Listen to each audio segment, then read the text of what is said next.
Muy bien, buenas tardes a todos y daros la bienvenida a este ciclo de conferencias que hoy versará sobre financiación inmobiliaria alternativa.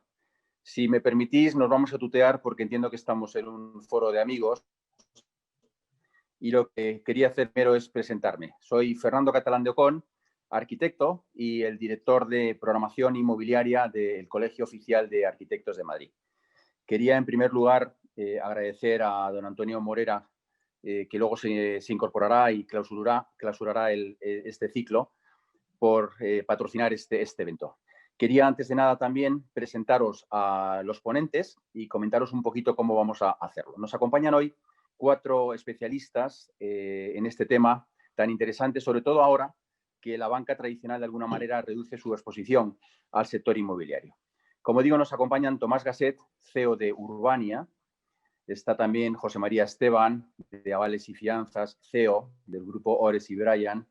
Antonio de la Fuente, que es el director de Corporate Finance de Colliers, aunque una de las funciones por las que hoy está aquí es por ser el responsable de Marathon Colliers, especializada en financiación alternativa inmobiliaria. Y por último tenemos a Diego Bestar, CEO de Urbanitae. Lo que hemos de alguna manera acordado entre las personas que nos acompañan y yo como moderador es que nos cuenten un poco quiénes son cada uno de ellos a nivel personal, minuto y medio, y luego que durante 2, 3, 4 minutos nos cuenten las empresas para las cuales trabajan, aunque ellos son los máximos responsables, los dueños en varios de los casos, y nos digan a qué se dedica. Pues sin más dilación por mi parte, que el protagonismo hoy es de ellos y no mío, le doy la palabra a Tomás Gasset. Tomás, cuando quieras, CEO de Urbania. Gracias, Fernando. Gracias. Reitero tus agradecimientos a todo el equipo que ha hecho posible este ciclo. Para ir cortitos, Urbania somos una compañía de desarrollo de proyectos inmobiliarios. Como sabéis, llevamos 20 años desarrollando proyectos con un componente de innovación muy potente. Le dedicamos muchas horas y mucho cariño a la innovación y estamos presentes básicamente en 6 grandes unidades de negocio o plataformas. Trabajamos desarrollo de suelo, trabajamos desarrollo residencial, trabajamos de una forma muy activa en los últimos 2 años las residencias de estudiantes. Estamos muy presentes en Student Housing. Trabajamos una plataforma de Build to Rent. Tenemos también una marca de coworking. Y últimamente también estamos muy activos y por ello vale la pena que compartamos estas reflexiones en una plataforma de lending en la que también trabajamos en el mundo de la deuda alternativa. Muchas gracias. Pues si le parece vamos a ver, a Antonio de la Fuente de Colliers. ¿Qué nos cuentas, Antonio? Buenas, muchas gracias de nuevo a todos por hacer posible este ciclo de conferencias. Yo soy Antonio de la Fuente, trabajo en Colliers International. Por desgracia no soy el dueño de la compañía, es una compañía internacional que cotiza en el Nasdaq, es una compañía canadiense. Tenemos miles de empleados y aproximadamente unos 120 en España. Yo soy uno de los responsables del departamento de Corporate Finance, tenemos unos 35 personas trabajando y entre las muchas cosas que hacemos nos encargamos de búsqueda de financiación a nuestros clientes en el sector inmobiliario cuando lo demandan. Fruto de nuestra experiencia en el pasado, nos seleccionó Marathon como sus responsables de su fondo de financiación alternativa que quería desarrollar en España. Y ahí llevamos trabajando desde hace 3 años y hemos tenido la oportunidad de financiar a muchos promotores y sobre todo analizar decenas de oportunidades por toda España. Pues muchas gracias, Antonio. Diego Bestar, CEO de Urbanitae. A ver, que me quito el mute. Mira que lo hemos hecho veces y todavía nos atascamos a veces, ¿eh? Oye, pues encantado de estar con vosotros. La verdad es que es un placer compartir mesa, si se puede llamar mesa, con todos los que estáis aquí. Bueno, yo soy Diego Bestar, soy fundador y CEO de Urbanitae. Y Urbanitae es una plataforma de inversión inmobiliaria, comúnmente conocida como crowdfunding, que básicamente pues, junta a muchos pequeños y medianos inversores, lo que se denominarían inversores retail, para que entre todos pues, ganemos suficiente músculo financiero para poder pues, entrar en lo que llamo yo la primera división del mundo inmobiliario, de la inversión inmobiliaria, ¿no? Básicamente, el sector inmobiliario y la inversión inmobiliaria, vamos a hablar largo y entendido sobre ello ahora, pero es súper atractivo para la mayoría de pequeños inversores, pero el problema que tienen, y los que estamos en el mundo de la inversión profesional inmobiliaria lo sabemos, es que los buenos deals, las buenas oportunidades de inversión no les suele llegar al público, ¿no? Entonces, nuestra intención es juntarnos entre todos para ganar músculo económico y poder aprovechar estos deals y poder estar jugando pues, en las grandes ligas de la inversión. Y a su vez, pues aparte de permitir que la gente invierta en el sector, también somos una vía de financiación alternativa que hoy en día es fundamental para lo que es la promoción inmobiliaria, ¿no? Somos una plataforma autorizada y regulada por CNMV y por Banco de España y operamos desde el 2017 aquí en España. Fenomenal, Diego. Muchísimas gracias. José María Esteban, CEO de Avales y Fianzas. Tienes la palabra. Bueno, pues muchas gracias por asistir a este público en general. Ya diremos los datos de asistentes, pero la verdad que una cifra récord cuando terminemos. Agradecer a los ponentes y a ti también como moderador que intervengáis en el día de hoy. Efectivamente, soy José María Esteban, CEO de Avales y Fianzas y socio y director técnico del grupo Resi Ryan. Uno de los motivos importantes por el que hacemos el evento de hoy es por nuestro 30 aniversario, que bueno, las estadísticas no son abrumadoras para empresas que duran más de 5, más de 10, más de 15 y al día de hoy cumplimos 30 años, por lo cual estamos de aniversario y de un tipo de celebración muy virtual porque no la hemos podido hacer de otra forma. Nuestra especialidad son 4 sectores muy importantes para nosotros y para la economía española, que es la alimentación, la construcción, la promoción inmobiliaria y las energías renovables. Es la promoción inmobiliaria. Lo que nos dedicamos principalmente es acompañar al promotor en esa promoción inmobiliaria en riesgo financiero llamado clásicamente avales, pero con un producto alternativo que es la caución técnica, que es donde ahora mismo pues, somos el primer broker a nivel nacional dentro de este producto. Muy bien, pues muchas gracias. Vamos a iniciar, si os parece, una serie de preguntas. Me gustaría que respondiéramos los 4 a ellas. Como no puede ser de otra manera, el COVID, desgraciadamente, ha cambiado todo, no solamente en el mundo inmobiliario, sino en el mundo en general. Pero me gustaría saber la opinión de Tomás Gasset. Vamos a seguir siempre, si os parece, el mismo orden. ¿Cómo ha influido en el sector inmobiliario? ¿Cómo ha influido, Tomás, por ejemplo, en tu compañía? Bueno, yo creo, Fernando, como hemos ido comentando en las últimas veces que hemos podido charlar y en algunos eventos que hemos coincidido, creo que el cambio en el sector inmobiliario estaba allí. La realidad es que lo que está pasando hoy hubiera pasado con COVID o sin COVID. El COVID lo que ha hecho ha sido un acelerador de esos cambios, ¿no? Y creo que al final tenemos que intentar, de una forma muy, muy respetuosa, positivizar el efecto del COVID y aprovechar esta oportunidad que nos brinda el mercado, ¿no? Para acelerar esos cambios que el sector sí o sí requiere, ¿no? Yo creo que básicamente con una fotografía con un poquito de zoom, y luego entraremos ya a hablar de financiación específicamente, que sabéis mucho más vosotros de los que estáis en el panel que yo, pero hablando con un poquito más de zoom, creo que hay 3 grandes puntos que van a cambiar radicalmente el sector en los próximos años.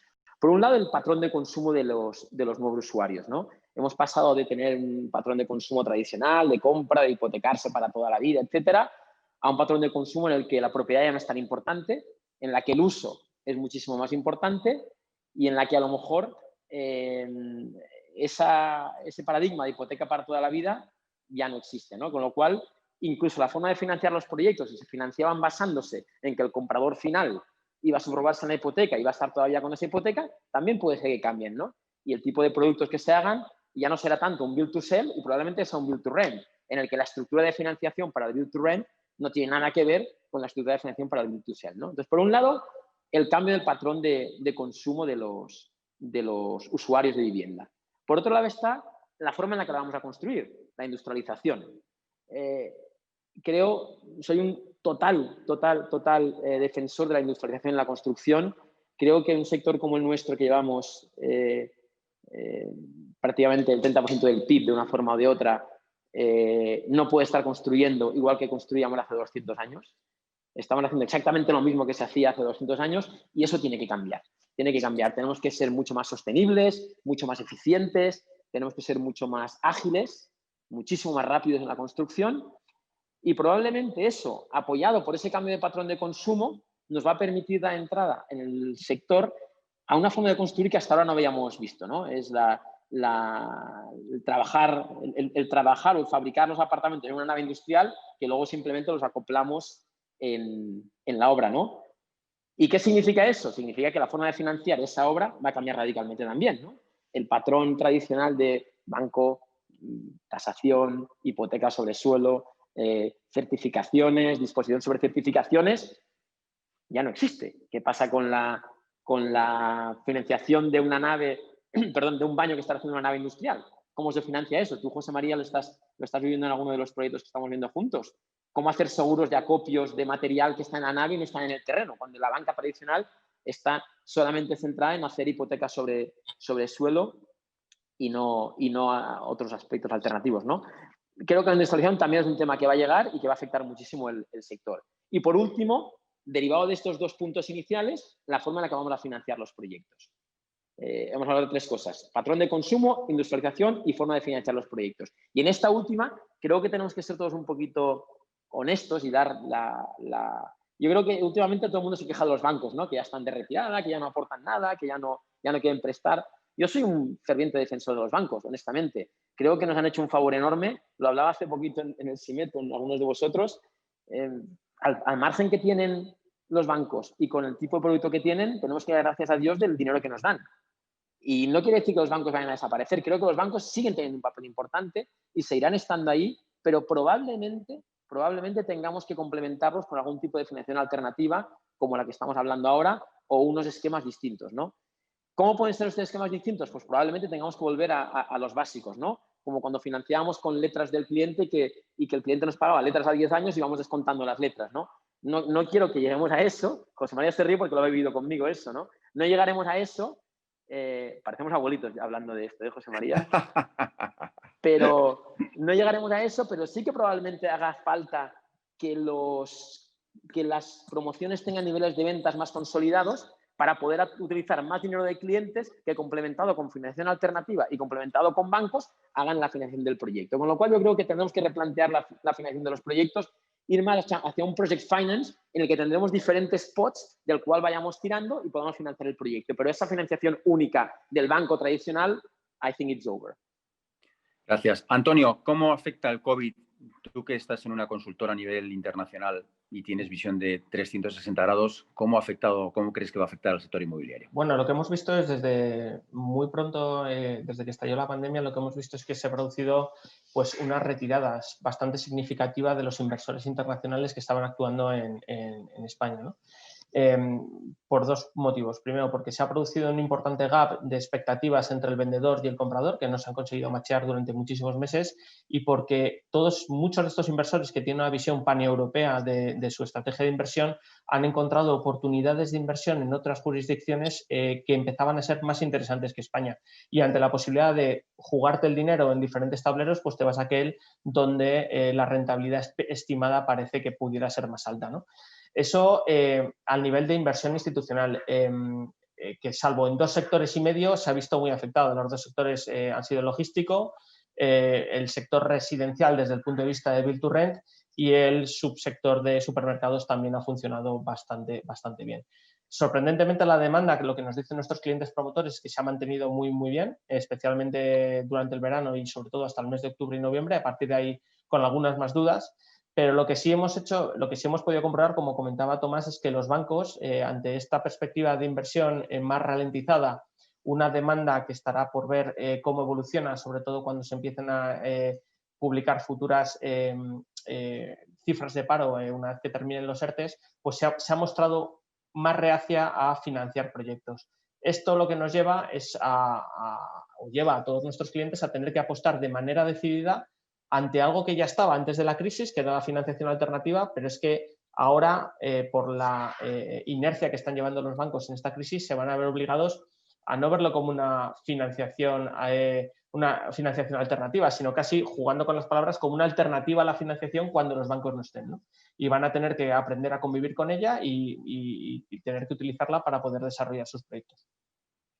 Diego, a ti te ha venido, dentro de la dureza de lo que pregunto ahora, pero lo hago con toda la intención, el tema de la pandemia y el tema de una cierta caída en el número de viviendas y la financiación como estaba bancaria, un poco echándose hacia atrás, ¿te ha podido venir bien para el nuevo modelo de negocio en Urbanitae? Pues sí, Fernando, la verdad es que con la cautela que requiere el decir que nos ha venido muy bien el virus, pero a nivel empresarial y de negocio, yo me gusta explicarlo como que lo que ha hecho es acelerar lo obvio, en muchos sentidos, ¿no? Al igual que es obvio que no tiene sentido, por ejemplo, tener que subirse a un taxi o a un Cabify o a tu coche para ir a firmar un documento a X oficina cuando se puede hacer por DocuSign y ahora nos hemos acostumbrado a hacerlos todos por online, pues el modelo de negocio del crowdfunding es que también era bastante obvio, ¿no? Y lo que ha hecho todo esto es acelerarlo mucho más. Y os explico, al final, un poco en línea con lo que han explicado Tomás y Antonio, ¿no? Lo que hemos visto con el COVID es que se han acelerado las 2 patas de lo que es mi marketplace, ¿no? Nosotros tenemos por un lado los inversores, el pequeño inversor que quiere sacar una rentabilidad a su dinero, y luego los promotores que necesitan financiar proyectos, ¿no? El COVID lo que ha hecho es que los bancos, como sabemos todos los que estamos en el mundo inmobiliario, se han retraído mucho a la hora de financiar. Y además, no porque los proyectos fueran inviables o porque estaban asumiendo más riesgo del que debieran. Es decir, yo creo que el mercado estaba en un equilibrio bastante sano y razonable, ¿no? Pero la realidad es que, bueno, pues han tenido que dedicar sus esfuerzos y sus límites de crédito a otras patas, como pueden ser los ICOs para inyectar liquidez en el mercado, y han retraído mucho esa financiación, ¿no? Entonces, hay más demanda de financiación alternativa que nunca. Y lo que estamos viendo es que nos están llegando proyectos que son perfectamente viables, proyectos, por poneros ejemplos, por ejemplo, pues promociones residenciales con el 100% vendido, con licencias de obras, igual con hasta un 50, un 60% de la obra hecha y que el banco se niega a entrar a financiarlas. Entonces dices, oye, estos proyectos son absolutamente viables, no tiene sentido dejarlos caer porque la banca no pueda o no quiera entrar, ¿no? Y nos están llegando esa tipología de proyectos para financiarlos. Por el otro lado, ¿qué ocurre? Al final, la incertidumbre y las turbulencias del sector financiero lo que han hecho es que los ahorradores, pues oye, es que los ahorradores este año han llegado a ver cómo caían sus fondos indexados en un 40% en cuestión de 60 días. Entonces, esa incertidumbre lo que hace es un efecto llamada de lo que es el efecto refugio que tiene la inversión inmobiliaria, ¿no? Al final, bueno, pues el hecho de tener un activo real detrás, que literalmente puedes ir a verlo y tocarlo, ¿no? Y ver cómo se han mantenido en cierta medida los precios bastante estables del sector inmobiliario residencial, pues ha hecho que tengamos un apetito inversor tremendo, ¿no? Y coincido con Antonio, nosotros lo que hemos visto, hemos hecho ya más de 20 promociones en los últimos 18 meses, es que las reservas que habían sobre esas, bueno, las preventas que habían y las reservas que habían de promoción de obra nueva, en la mayoría no han caído, es decir, no se han resentido demasiado con esto del coronavirus. Hay mucha incertidumbre, han habido vaivenes en todos los sectores, pero específicamente en el residencial no estamos viendo que se caigan reservas, que se caigan preventas, y esto lo que vuelve a poner yo creo que de forma abierta encima de la mesa es que el sector estaba en un punto de equilibrio bastante sano, ¿no? Con lo cual, bueno, en nuestro caso tenemos más apetito inversor, mucha gente que quiere invertir, que quiere sacar una rentabilidad a sus ahorros y más necesidad de financiación para el sector inmobiliario que nunca, con lo cual tanto el 2020 como el 2021. El 2020 ha sido muy bueno, el 2021 probablemente sea mejor. Muchas gracias, Diego. José María, un poco misma pregunta que a Diego. ¿Ha podido beneficiar la pandemia al tema asegurador? Cuanto más miedo hay, los seguros cobran mayor importancia. Bueno, la verdad es que decirte que efectivamente nosotros este año pues lo cerramos con un crecimiento importante y parte de ello tiene debido al COVID, pero ya venía del año 2019. Yo estoy de acuerdo con mis compañeros de mesa de que el COVID lo que ha hecho es acelerar lo inevitable. Nosotros el tema del financiamiento, el típico aval de comprador de viviendas, que es lo que acompañamos mucho al promotor, que es otro tipo de avales que le acompañamos. Antiguamente lo tradicional era encontrarte ese promotor con esa financiación bancaria, venía al suelo y entrábamos nosotros en el momento de la firma de contrato de compraventa. El paradigma ha cambiado y ha cambiado evidentemente ya desde el año 2019 y acelerado en este año 2020 por esta situación. Nos encontramos proyectos donde hay pues, plataformas como las de Diego, desde el inicio, con un fondo de deuda en la entrada de suelo, en un puente hasta llegar al préstamo promotor. Y ahora el promotor sí es verdad que cuenta con nosotros desde el principio. Entonces ya sí entra en cabida las 4 o 5 formas que existen hoy. Estoy de acuerdo con Tomás, que cambiará y entrarán nuevas formas alternativas de financiación en el emprendimiento de un promotor, pero ahora ya sí tenemos una base diferente y con una serie de encaje en un cubo que antes pues tenía 2 lados. Para nosotros era el tradicional, la financiación promotor y el promotor con su equity, y ahora hay un paradigma que permite entrar en ese encaje de cubo, ¿no? De Rubik, ¿no? A ver cómo lo vamos encajando en cada proyecto para que al final, bueno, pues el proyecto se haga adelante y se termine entregando las viviendas. A nosotros creemos que además va a tener un crecimiento importante durante el año que viene, que además doy un dato curioso, que es lo que decía tanto Diego como Antonio. Verdad que la venta se ha mantenido, la reserva ha mantenido su nivel de demanda. No nos olvidemos, que yo siempre lo digo en un discurso muy claro, que seguimos en unos niveles de alrededor de las 100.000, que hemos llegado a niveles de 800.000 y 100.000. Es una demanda básica, o sea, que al hablar crisis en este sector creo que no se debe de componer, porque 100.000 es una demanda básica, pero sí es verdad que ante nuestro riesgo, la importancia de crecimiento que nosotros tenemos que apostar más con modelos de negocio que estamos viendo, como bien comentaba antes Tomás, en la rapidez también de la ejecución. Una cosa es el riesgo de financiación, que es importante, pero para nosotros ese riesgo, y para los financiadores, sean de una tradición o alternativa, es el plazo de ejecución. El tema de la industrialización también nosotros estamos probando modelos de negocio que están funcionando bien. Hay que amoldar esos sistemas a otros sectores que creo que aprendieron antes que nosotros, que es un ejemplo que te comentaba el otro día, que es el tema de las renovables. Aquí hacemos pisos de abajo arriba como hace 30 años y hay que a mejor traer ya hecho algo para acoplarlo, la palabra acopio que ha utilizado antes Tomás. Y creo que toda esta situación de COVID lo único que ha hecho es acelerarlo en un modelo de negocio que iba en ese camino poquito a poco, porque como ser humano nos cuesta el cambio, pero cuando nos aceleran y nos aprietan y nos empujan, pues no tenemos más remedio que acogernos a las diferentes alternativas que hay para ir aprendiendo un modelo de negocio. Muchas gracias. Tomás, vamos a entrar en harina. Vamos a ver cómo funciona la financiación alternativa. Yo soy un promotor pequeño, tengo dificultades con el banco, o no tengo dificultades, pero no me llega el crédito promotor a lo que yo tenía previsto, y acudo a la plataforma vuestra y me encuentro con tu responsable. ¿Qué me va a contar tu responsable? ¿Cómo arranca el negocio? Bueno, te va a tratar probablemente igual que si fuera a comprarte el terreno. Creo que este es uno de los puntos claves que la gente tiene que entender.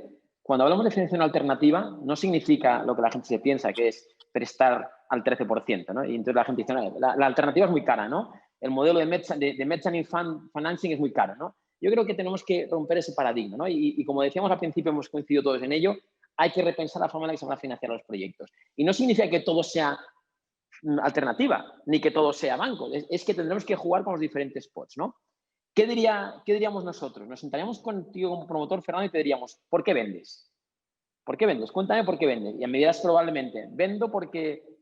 ¿por qué buscas? Me dirás, busco financiación porque el banco no me financia. Ya, perfecto, venga, muy bien. ¿Por qué no lo vendes? No lo quiero vender porque hay retorno. Venga, si lo vendieras, ¿a cuánto lo venderías? A esto. Perfecto. Entonces, empezaríamos a plantear el proyecto o el estudio del proyecto desde un punto de vista mucho más como equity partner que como lender. Y es verdad que luego podremos instrumentar la operación con un préstamo participativo, con un préstamo fijo, con un kicker a la salida. Hay 1000 formas de estructurarlo. Pero el enfoque del estudio de la operación como financiación alternativa será un híbrido entre lo que es un préstamo tradicional y lo que es un socio de equity, ¿no? Hablaba antes Antonio que los fondos habían ido de España, algunos fondos que habían quedado en algún sector, ¿no? Y ahí, Antonio, permíteme, y ahí entramos en un debate que yo creo que es muy saludable. Yo no estoy tan de acuerdo en eso, perdóname, y lo digo con mucho respeto.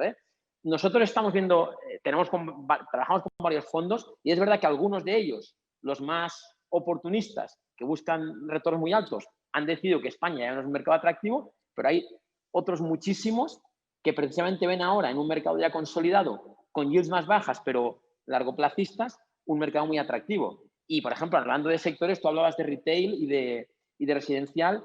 Nosotros, por ejemplo, en el sector de estudiantes, está siendo un sector en el que están los fondos muy activos. Acabamos de vender nosotros ahora mismo, hace un mes escaso, un portfolio que teníamos de una de nuestras marcas de estudiantes y hemos hecho la segunda transacción más importante del sector en la industria con precio récord a una compañía aseguradora.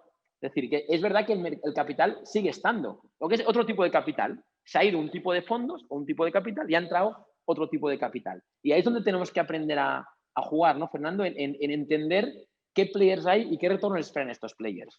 Pero sin duda yo creo que el gran paradigma está en entender que la financiación alternativa no son préstamos al 14%.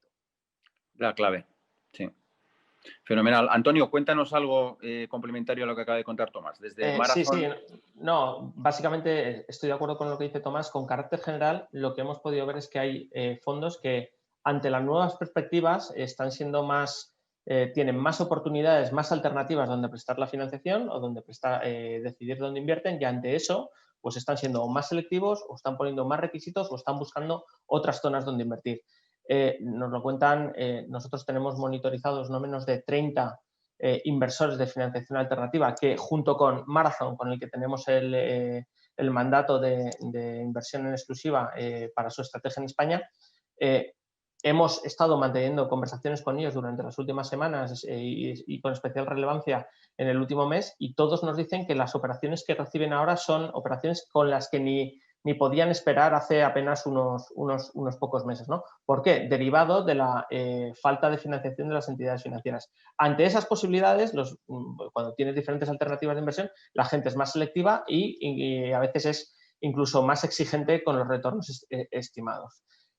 Lo que también estamos viendo es que la financiación alternativa, sigue existiendo un importante gap entre lo que es la financiación tradicional del banco, en los costes habituales que te financia un banco para una actividad de promoción habitual, y los costes en los que te puede entrar una financiación alternativa que, con excepciones, siempre estará cercanas al 10%.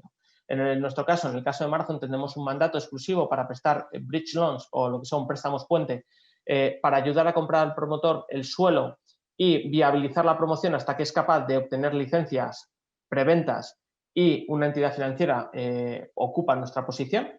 Y ahí lo que siempre nos hemos estado moviendo es en entornos por encima del 10%. Comentando también rápidamente lo que decía Diego, hemos visto que las reservas no se han caído. Es cierto que no se han caído, pero porque estábamos hablando de ventas, en muchos casos, que se habían producido hace 2 años o año y medio, con unos precios que tenían cierto colchón sobre la situación que haya podido, sobre el impacto que haya podido tener el COVID. La duda que tienen las entidades financieras, y eso es algo que nos va a ayudar a todos para prestar más en el futuro, es qué va a ocurrir de ahora en adelante, cómo se va a comportar la demanda, y esto es algo que a todos nos va a beneficiar y que, por desgracia, a los promotores les va a dificultar contar con financiación tradicional, pero va a abrir otras vías de financiación que, lo que sí anticipo, es que en ningún caso son bicocas al 3%. Muchas gracias. Diego, lo tuyo es completamente diferente a lo de Antonio y a lo de Tomás. Cuéntanos. Sí, pero tiene muchas... Es diferente, pero similar en algunos puntos, ¿no? Por comentar sobre lo último, con lo que ha cerrado Antonio, nosotros lo que estamos viendo en las promociones que hemos hecho, y tener en cuenta que lo nuestro es muy handpicked, o sea, somos muy de elegir cosas muy específicas y promociones muy bien cuidadas y estudiadas, ¿no? pero por poneros un ejemplo, hemos hecho este año, cerramos varios proyectos en el puerto de Santa María. Durante el coronavirus, en confinamiento, seguíamos vendiendo casas. En el puerto de Santa María hemos vendido 37 viviendas en los últimos 4 meses y chalets adosados, o sea, ni siquiera de primera residencia en el puerto de Santa María. O sea que se ha seguido vendiendo y este verano, yo creo que lo habéis comentado antes, a nivel de ventas, por lo menos en nuestra experiencia, ha sido muy bueno, ¿no? A ver, ¿qué busca la gente, qué buscan los promotores cuando acuden a la financiación alternativa? Yo creo que buscan la flexibilidad que podemos ofrecer. Es decir, el banco es la mejor vía de financiación que existe, sin lugar a dudas. O sea, yo creo que ahí, por coste y capacidad que tienen de fondear prácticamente infinita, ¿no?, etcétera, es la mejor vía de financiación y si se puede conseguir, yo siempre le digo a mis promotores, por favor, intentar todo lo que podáis con el banco porque es que os va a salir mejor, ¿no? Y nosotros, como socios de esos promotores en muchas operaciones, también vamos por la vía bancaria. Lo que pasa es que el banco pues, tiene unas reglas muy claras y no son flexibles. Cuando hay operaciones que tienen todo el sentido del mundo y por X o Y razón, que a veces son hasta cosméticas, no entran en los proyectos, ¿no? Entonces, ¿qué buscan los promotores en la financiación alternativa? Pues la flexibilidad que ofrecemos. Entonces, aquí estoy absolutamente de acuerdo con Tomás, ¿no? La financiación de una promoción inmobiliaria, del mundo inmobiliario, tiene muchas fases. A mí no es lo mismo cuando viene un promotor y me dice, Diego, tengo una opción de compra sobre un suelo que me vence en 60 días, he puesto 100.000 euros y necesito levantar 800.000 euros de aquí a 30 días para poder acudir a esa compra, ¿no? Pues si estás entrando desde tan temprano, estás comprando el suelo, estás comiéndote el plazo de conseguir la autorización, la licencia de obras para poder construir, el riesgo comercial, yo no puedo prestar con un tipo de interés porque estoy asumiendo el riesgo entero de la promoción. Entonces, en ese caso, yo quiero entrar como el equity. Yo digo, oye, yo te doy el préstamo, pero si voy a asumir todo el riesgo de la promoción, quiero también tener todo el beneficio de la promoción en el porcentaje que yo aporte. Y esto a veces cuesta mucho explicárselo a los promotores, ¿no? Pero es algo lógico. Ahora, si me viene un promotor, como por ejemplo el caso que os contaba antes, con un suelo comprado a pulmón, sin deuda, con todo vendido, con licencia de obras, y me dice, Diego, no me financian la obra, tengo todo hecho, pues ahí lógicamente sí podemos entrar con un tipo de interés. ¿Estamos hablando de 20%? Pues a ver, al final nosotros somos un marketplace, lo que unimos es a inversores pequeños que quieren sacar una rentabilidad. Decirme hoy, cualquiera de los que estemos aquí, dónde se puede sacar una rentabilidad del 10% con una garantía inmobiliaria como inversor retail que invierte 5.000 euros. Es que es prácticamente imposible encontrarlo, ¿no? Entonces, yo creo que lo bonito de Urbanita es que estamos en un punto intermedio. Yo entiendo que somos algo más baratos que los fondos, somos súper flexibles, porque hay muchos fondos que hacen, yo soy un fondo de bridge loans y hago bridge loans en estas características. En Urbanita tenemos la flexibilidad de poder hacer equity, poder hacer deuda, entrar al principio, entrar a la mitad, entrar al final y estructurar los deals como tengan sentido.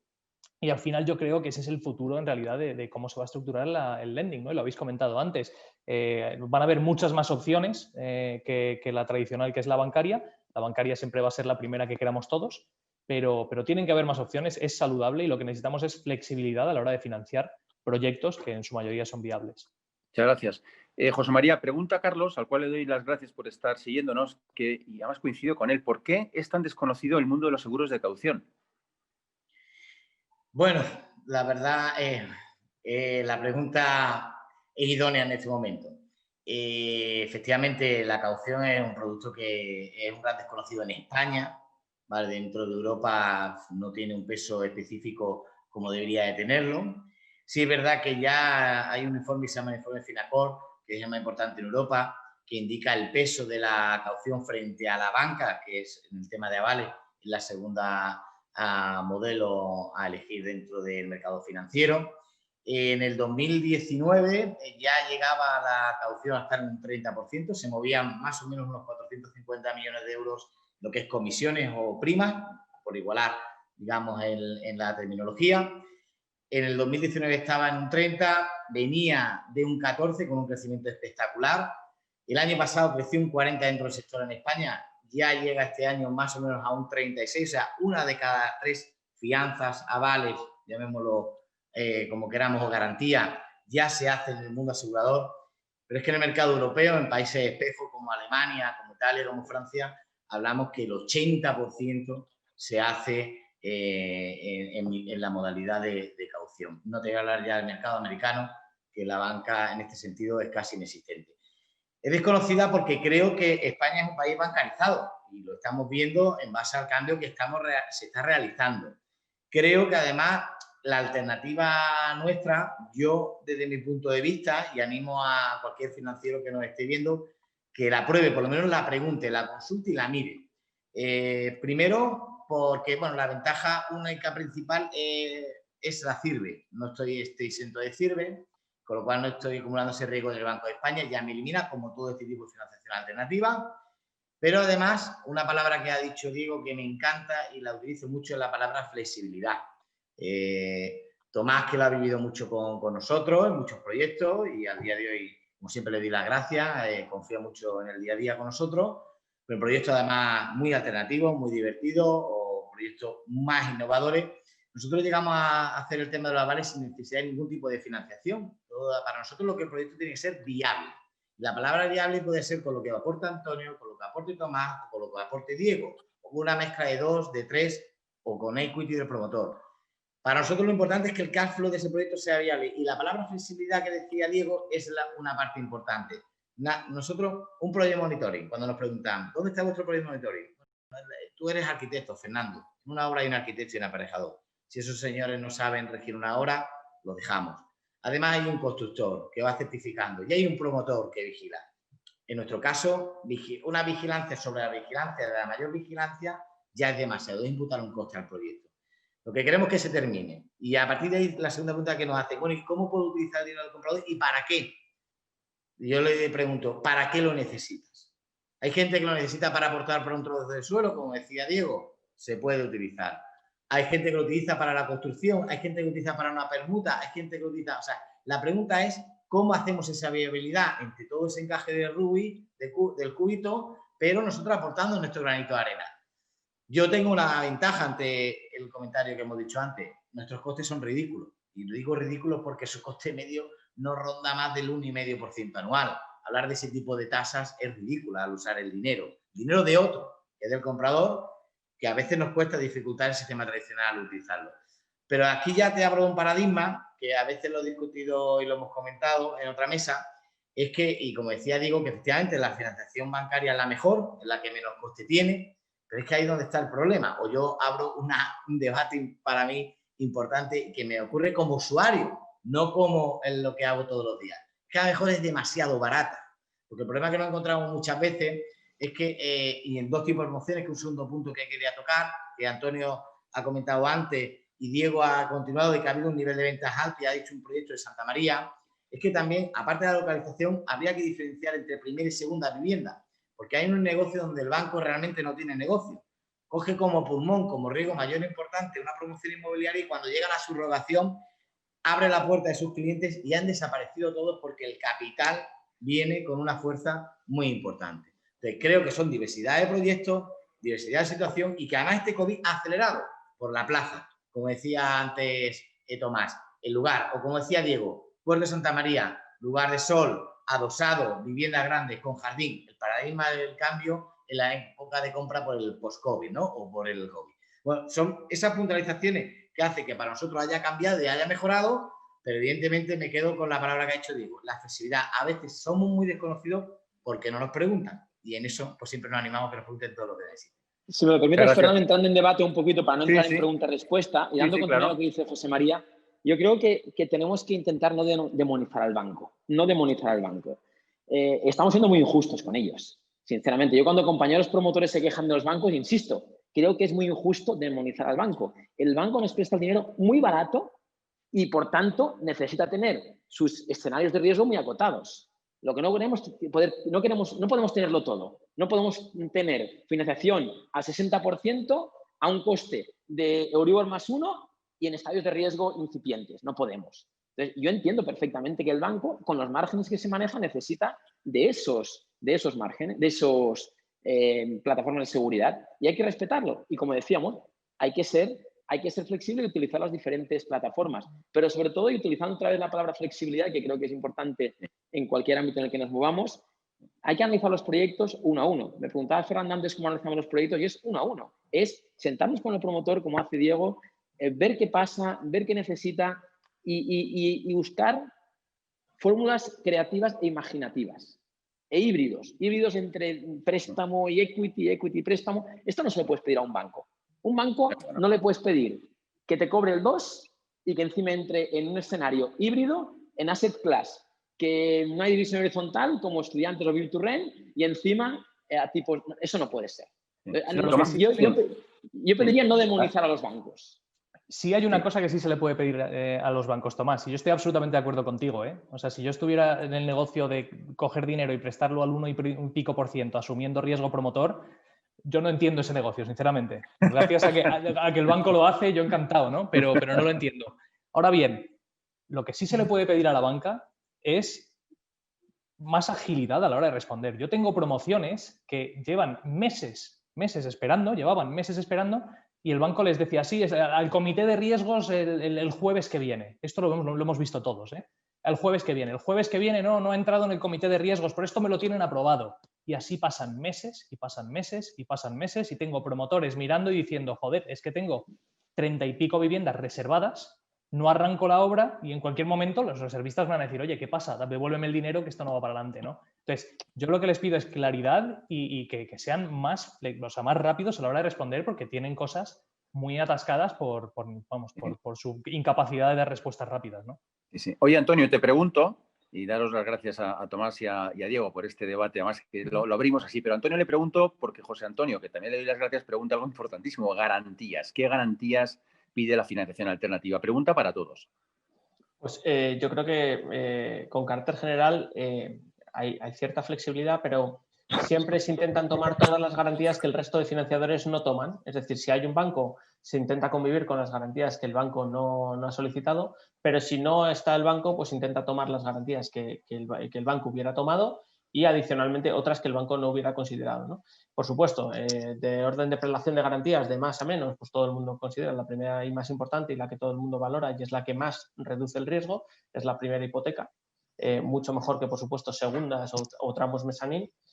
A partir de ahí, pignoración de derechos de crédito, pignoración de garantías, de futuros cobros que se puedan hacer, pignoración de acciones y luego mecanismos habituales que se suelen establecer para poder implementar estas garantías de forma rápida y ágil en el caso de que algo vaya mal. Esas son un poco las características generales. Pero sí hay cierta flexibilidad en cuanto a las garantías que se solicitan. Ahora bien, lo que sí podemos decir, con nuestra experiencia habiendo financiado desde centros comerciales hasta hoteles en construcción, por supuesto, muchísimo suelo de la mano de Marathon, es que en función de la situación en la que estés y en función de las necesidades que tengas, tu producto no es para todos los financiadores. Hay gente que tiene un mandato acotado y bueno, no es el caso de Diego o a lo mejor de Tomás, pero hay mucha gente que tiene unos requisitos bastante cerrados y que si no te acoges a ellos, no te pueden financiar.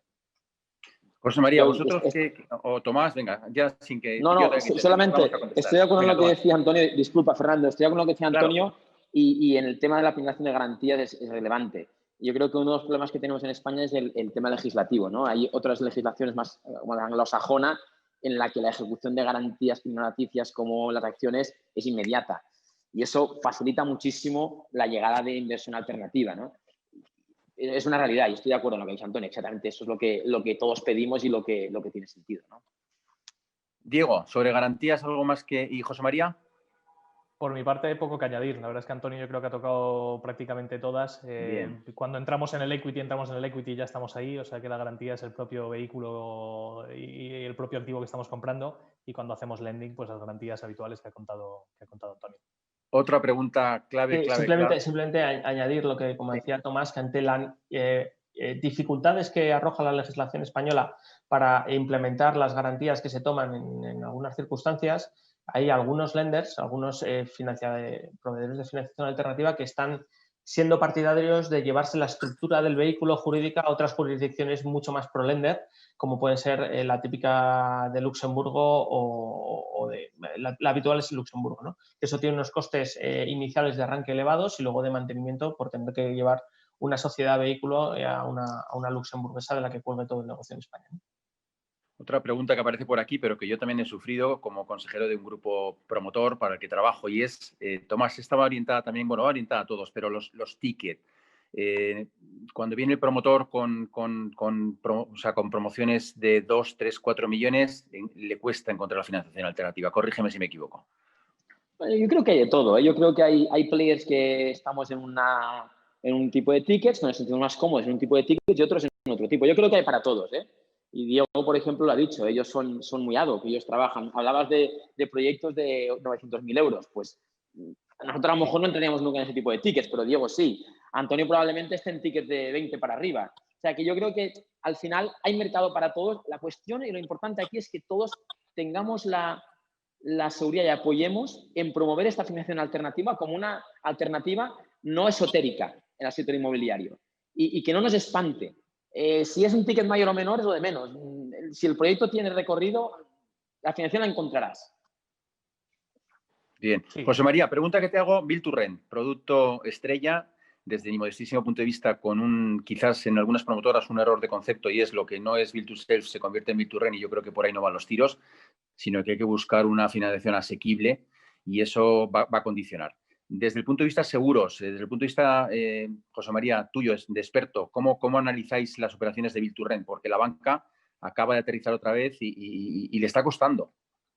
Pues la verdad, no te voy a engañar que nos estamos divirtiendo mucho porque para nosotros nos está enseñando en este lado el mundo promotor muchísimo en el Build to Rent. Pero es verdad que al principio cuando te comentan este tipo de proyectos es difícil ver un encaje inicial en el mundo asegurador, más allá del típico seguro de daños o construcción, pero la especialidad nuestra en la caución, en los avales, donde encajábamos un poquito la ayuda. Bueno, pues ya estamos con una serie de pruebas. Tenemos ahora mismo una serie de proyectos funcionando y muy bien, porque claro, en el Build to Rent estamos encontrando figuras pues muy diferentes, desde el fondo que hace el encargo en llave en mano, que quiere una garantía de que su dinerito o su dinero que aporta termine bien, es decir, termine teniendo ese edificio o ese centro comercial, por lo cual ahí esa garantía los fondos nos la están exigiendo o el promotor se la estamos dando, se la estamos estudiando. Curiosamente, en ese Build to Rent, un modelo de negocio nuevo que acabamos de empezar a hacer y nos ilusiona bastante es cómo garantizar, claro, yo tengo el edificio terminado, voy a tener esa rentabilidad de alquiler, pero ¿qué puede pasar en esa tasa de desocupación o de salida de inquilino o aquel que no nos pague? Oye, el aval tradicional, que ese no te lo puede dar, buscar una operación de caución y una garantía a aquel dueño o propietario de ese edificio que quiere una rentabilidad, bueno, pues está garantizada en parte por el impago de esa renta. Y bueno, estamos encajando un modelo de lo que venimos clásico, que era la Build to Sale, a Build to Rent, incorporando y como flexibilizando y entrando dentro de ese encaje, pues con esos dos vías de negocio, que seguro que con la inventiva que tiene hoy en día el mundo promotor, pues nos veremos haciendo cosas muy diferentes, seguramente ya en el 2022, porque ya tenemos encima de la mesa propuestas muy curiosas que hay que darle encaje, pero que bueno, las tenemos que hacer porque, como bien decíamos antes, tenemos que ir apoyando entre todos esa alternativa para que puedan salir ese proveedor del negocio. Gracias, José María. Diego, ¿se te ha acercado algún cliente con Build to Rent pidiendo dinero, pidiendo financiación? Sí, de hecho tenemos ahora mismo 3 operaciones sobre la mesa que estamos analizando. Quizás se nos quedan un pelín grandes, hablando de tamaño de ticket. Aquí también hablamos de flexibilidad, ¿no? El tamaño de ticket normalmente los fondos de inversión suelen quedarse en tickets más por encima de lo que solemos hacer nosotros. Diego, no se las mandes a Antonio, pásamelas a mí, no se las mandes a Antonio. luego lo discutimos. Luego me las pasas. Sí, luego lo discutimos, sí. Y bueno, sí, pero hemos visto cosas. De hecho, hemos hecho algún proyecto ya que no hemos anunciado todavía el desenlace, pero lo va a comprar un fondo para ponerlo en alquiler cuando se complete. O sea que el Build to Rent está en boca de todos. Pero no sé si os pasa a vosotros que estáis en este mundo. Yo no llevo tanto tiempo, pero a mí me da muy sensación que se mueve mucho por modas, ¿no? Hace 2 años eran todos residencias de ancianos y residencias de estudiantes. Ahora se escucha todo Build to Rent. Bueno, al final hay que estar atento a todo y estar abierto a invertir en lo que llegue y lo que más sentido tenga, ¿no? Sobre Build to Rent, ¿alguien quiere apuntillar alguna cosita más? Bueno, nosotros hemos visto muchísimas operaciones, no todas desde el punto de vista de la financiación, más desde el punto de vista de la estructuración. El departamento que yo dirijo, yo creo que hemos cerrado las 4 operaciones más grandes que se han cerrado en Madrid y ahora tendremos operaciones en marcha desde diferentes ángulos por más de 3.000 viviendas. Y la recomendación que siempre decimos a los promotores es que este análisis no lo puedes hacer sobre suelos que tú ya has comprado, porque los compraste con una rentabilidad para Build to Sell.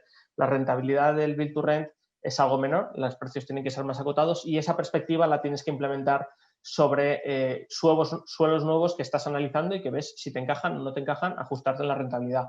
Ahí la figura de José María es fundamental, es uno de encajar las garantías del comprador que está asegurándose que el producto se le entregue terminado una vez que se alcancen determinados hitos y quiere que el dinero que ponga en la promoción se destine con buen uso y se dedique correctamente a la financiación de ese producto. Cuesta muchas veces que los bancos lo entiendan y la figura de José María aquí es clave. La tiene en mi teléfono, lo sabe que me puede llamar cuando quiera. Tomás, una pregunta te hago que sé que es complicada, porque va a depender de factores que siempre tienen que ver con el mundo financiero, pero ¿qué punto porcentual al final sobre una rentabilidad el promotor tiene el peso de la financiación alternativa? Es decir, porque es verdad lo que tú has dicho, la gente piensa 20%, 25%, 3%, estos son poco menos que... Esto es imposible. Claro, no es así, es que al final es muy poco lo que pesa y además consigues que el proyecto salga. Es que no es una ciencia exacta. Te preguntaré yo te devuelvo la pregunta. ¿Cuándo? ¿En qué punto del proyecto? Si tú me dices que es un punto del proyecto en el que tenemos un suelo en un planeamiento embrionario en el que todavía no hay plan parcial aprobado, te diré uno. Si tú me dices que es un proyecto, como el que decía Diego antes, construido y vendido a medias, pues probablemente sea otro. Yo lo que sí que te digo es que la financiación alternativa obviamente es más cara que el banco, pero es probablemente más barata que tener socios en equity.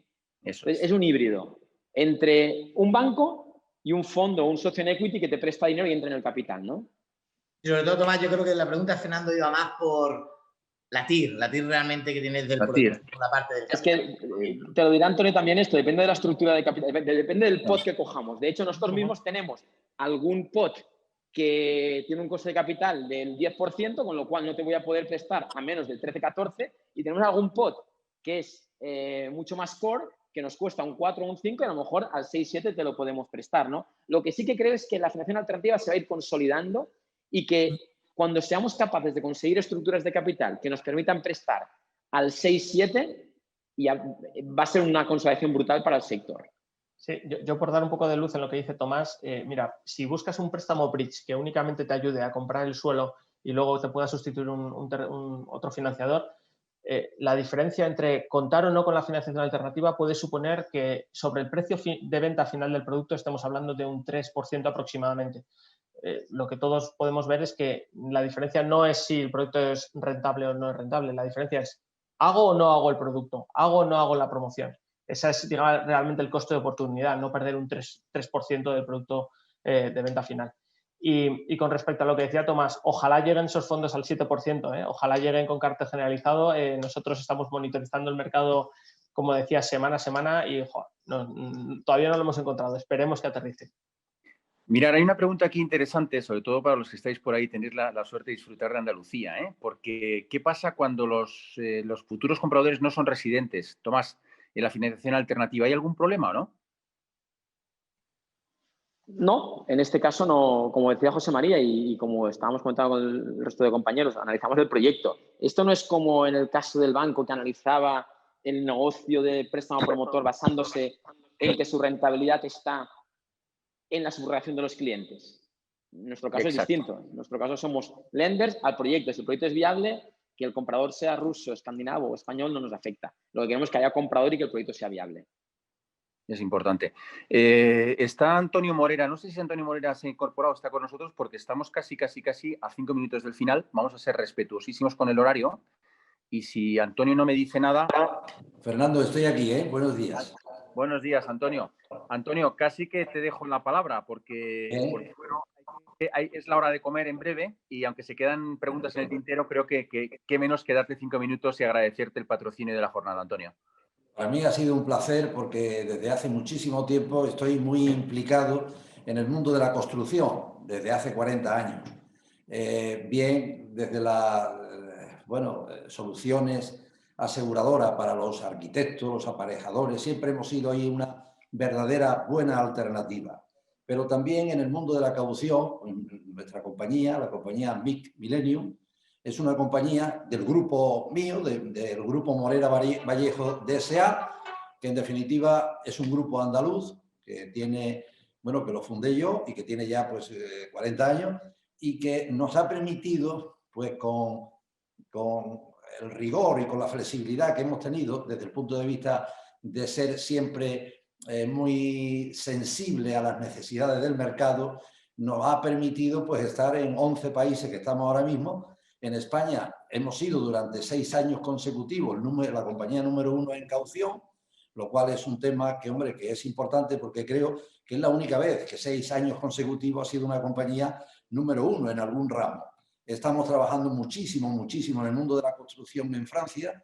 Eso me permite saber que los españoles somos muy buenos y efectivamente, bueno, el mundo de la caución se sustenta también en la buena profesionalidad de los intermediarios. O sea, José María me dijo de patrocinar este evento, yo le agradezco esa invitación porque tengo la suerte de tener su acompañamiento permanentemente. Es decir, yo le pregunto, digo, oye, ¿qué diferencia es la que podemos tener con respecto a la competencia? Y bueno, es que vosotros estáis siempre pensando en cómo poderle dar solución, en este caso a los promotores y a los profesionales. Es decir, nuestro interés es servir porque esa es nuestra forma de ser. Aunque seamos realmente importantes, tenemos el gusto de poder decir, bueno, no hay ninguna compañía que en el año 19 haya crecido pues un 40% que crecimos nosotros, pero en el año 20, a pesar de esta crisis tan poderosa que nos genera el COVID, nosotros llevamos un crecimiento de un 14%. Hemos sido una compañía hasta aquí británica, hemos tenido ventajas, muchas ventajas en el tema ese, pero ahora por mor del Brexit, pues bueno, trasladamos nuestra sede pues en el país donde más negocio tenemos, que es Francia. No obstante, somos españoles, queremos seguir siendo líderes en el tema de la caución y en los seguros de construcción en España, siempre estando en primerísima línea, pero porque sencillamente no queremos hacer las cosas que a nosotros nos gustan. Queremos hacer las cosas que nos demanda justamente nuestros asegurados y que nos demanda la sociedad. En este sentido, cuando hablamos de flexibilidad y hablamos de empatía, creo que el asegurado lo agradece. O sea, nosotros no tenemos un corsé de esto por aquí, no, tenemos la grandeza de que, bueno, el que toma las decisiones tenga un equipo magnífico, fenomenal, pero que al final nosotros no tenemos que preguntarle a nadie, ni siquiera a socios, qué es lo que hacemos con nuestra compañía o qué es lo que dejamos de hacer. Nos acompañan los mejores reaseguradores del mundo, todo con un rating A++. Es decir, no tenemos ningún tipo de problema de capacidad, pero sí que tenemos una gran empatía y queremos ayudar mucho y de forma importante al sector de la construcción. Todo este tema de esta alternativa financiera a nosotros nos gusta porque esto es innovación y yo soy siempre una persona que estoy buscando cómo innovar, cómo no dar lo que dan los demás, sino dar algo más. No solamente cuestión de competitividad, hay que ser justo. Y efectivamente entiendo muy bien toda esa amalgama de costos de financiación, pero yo creo que ahora mismo, efectivamente en esa situación de crisis, que es cuando realmente se puede avanzar, los bancos no lo están haciendo del todo bien y esa es la realidad. Bueno, y esto permite tener otras necesidades que cubrir en el mundo de la financiación y creo que esa alternancia es verdaderamente buena. Nosotros, desde luego, no tenemos ningún inconveniente en valorar lo mismo un crédito de un fondo o de cualquier otro medio que un crédito bancario. Por supuesto, con la ley, bueno, yo creo que se está ordenando todo muy bien en cuanto a las cantidades entregadas a cuenta. Efectivamente, antes pues era un cajón desastre, ahora mismo no se permite eso, se permite que esas cantidades sean utilizadas para la promoción en cuestión y todo esto revierte en un gran beneficio del consumidor, que en definitiva es al que hay que proteger. Yo estoy verdaderamente contento con que, bueno, Ores cuente con nosotros, con Millennium, con MIG, como una compañía verdaderamente diferente, y eso me enorgullece. Entonces vamos a seguir estando en España, prestando toda la atención, y no solamente de lo convencional, sino siempre dispuesto a estudiar nuevos planes de negocio.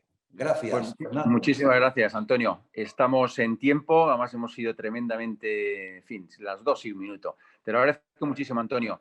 A todos los ponentes, a Tomás, a José María, a Antonio de la Fuente, a Diego, a todas las personas que han estado con nosotros y a toda la infraestructura que hay detrás. Yo quería también dar las gracias a Joaquina del Departamento de Marketing de Ores y Bryan, a Alejandro del Bazar de Cineísta y a todos